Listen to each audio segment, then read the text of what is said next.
मित्रों, उत्तराखंड के टिहरी जिले में भिलंगना ब्लॉक में जमियाला क्षेत्र में जो बाल गंगा नदी के तट पर स्थित है, यहाँ पर शांतिकुंज हरिद्वार गायत्री परिवार ने यहाँ पर जिस प्रकार से ज्ञान की गंगा बहाई है, ज्ञान का प्रकाश फैलाया है और हमारे लिए प्रेरणा स्रोत बने हैं श्री केदार प्रसाद दुबे जी, जिनका हम बहुत बहुत अभिनंदन आभार व्यक्त करते हैं। उन्होंने अपने ज्ञान के प्रकाश से इस क्षेत्र को दिव्य ज्योतिमान कर दिया। इनके लिए तो मैं एक ही बात कहूंगा, शैले शैले न माणिक्यम मौकितम न गजे गजे, साधो नहीं सर्वत्र चंदनम न वने वने। जिस प्रकार हर पहाड़ पे मणि नहीं मिलती, हर हाथी के दांत में मोती नहीं मिलता, हर वन में चंदन नहीं मिलता, उसी प्रकार ज्ञानी व्यक्ति, साधु व्यक्ति हर जगह नहीं मिलते। हमारे क्षेत्र में इस प्रकार के ज्ञान का प्रकाश बांटने वाले प्रवक्ता और गायत्री परिवार के वरिष्ठ प्रतिनिधि केदार प्रसाद दुबे जी यहाँ पधारे।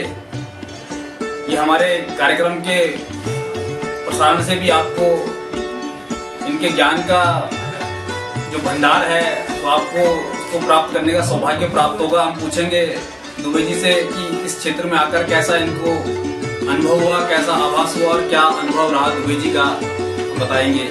सादर धन्यवाद भैया। सबसे पहले तो मैं इस पावन भूमि को प्रणाम करता हूँ, भगवान गुड़ा केदार बेलेश्वर महादेव और ये माँ राज राजेश्वरी के इस पावन क्षेत्र में आकर हमको बहुत आध्यात्मिक अनुभूति हुई। ऐसा लगा जैसे यहाँ पर बहुत शक्ति ऋषियों की सोई दबी पड़ी है। उस शक्ति के जागरण का काम बहुत आवश्यक है। यहाँ के हमारे सब भाइयों ने मिलकर 24 कुंडी गायत्री महायज्ञ का पहला कार्यक्रम किया। मुझे लगता है ये उस क्षेत्र में इस आध्यात्मिक क्रांति का ये बीजारोपण है, ये शुभारंभ है। और सच में इस 24 कुंडी गायत्री महायज्ञ से सभ्यता का शुभारंभ है। हमारी जो देव संस्कृति जो इस उत्तराखंड में विकसित हुई वो सारी विश्वव्यापी हो गई।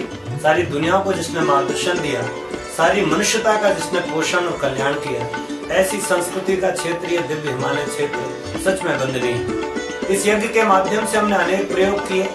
एक प्रयोग था कि व्यक्ति सच्चा और अच्छा इंसान बने। दूसरा हमारा प्रयोग था, प्रयास था कि परिवार में सुख और शांति का वातावरण बने, परिवार प्रगतिशील बने और नवरत्नों की खदान बने।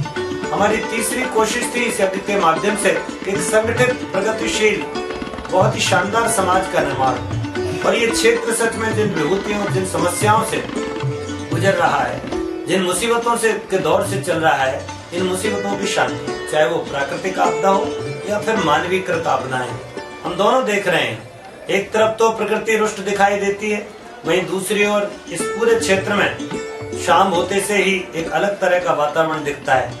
देवभूमि के देवता शराब के नशे में धुत दिखाई दे रहे हैं। ये निश्चित ही बहुत चिंता का विषय है। क्या हम देवभूमि की गरिमा को यूं ही खंडित हो जाने देंगे? नहीं, हम सबको मिलकर एक समृद्ध समाज का, प्रगतिशील समाज का निर्माण भी करना पड़ेगा। और प्रकारांतर से यही राष्ट्र, विश्व और युग निर्माण कहलाता है। इसलिए इस क्षेत्र में आकर हमको बहुत अच्छा लगा।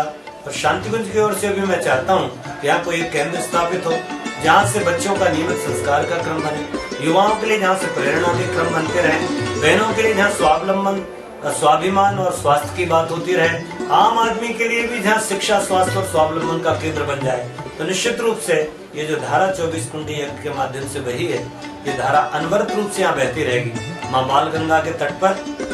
निश्चित रूप से ऐसी आशा करता हूँ कि आने वाले दिनों में एक बड़ी क्रांति घटित होगी, सामाजिक, आध्यात्मिक, नैतिक, बौद्धिक क्रांति घटित होगी। और उसका श्री गणेश आप सबके सहयोग से ये 24 कुंडी गायत्री महायज्ञ के माध्यम से हुआ है। मैं सभी आयोजकों को, इसमें शामिल होने वाले याजकों को, इस क्षेत्र की सभी धर्म प्राण जनता को बहुत बहुत बधाई देता हूँ और शुभकामनाएं करता हूँ। परम पूज्य गुरुदेव पंडित श्याम शर्मा आचार्य जी, वंदनीय माता भगवती देवी शर्मा के आशीर्वाद भी आपको मिले। माता गायत्री अपना आश्रय प्रदान करें। इन्हीं मंगल कामनाओं के साथ में आप सबको पुनः बहुत बहुत धन्यवाद।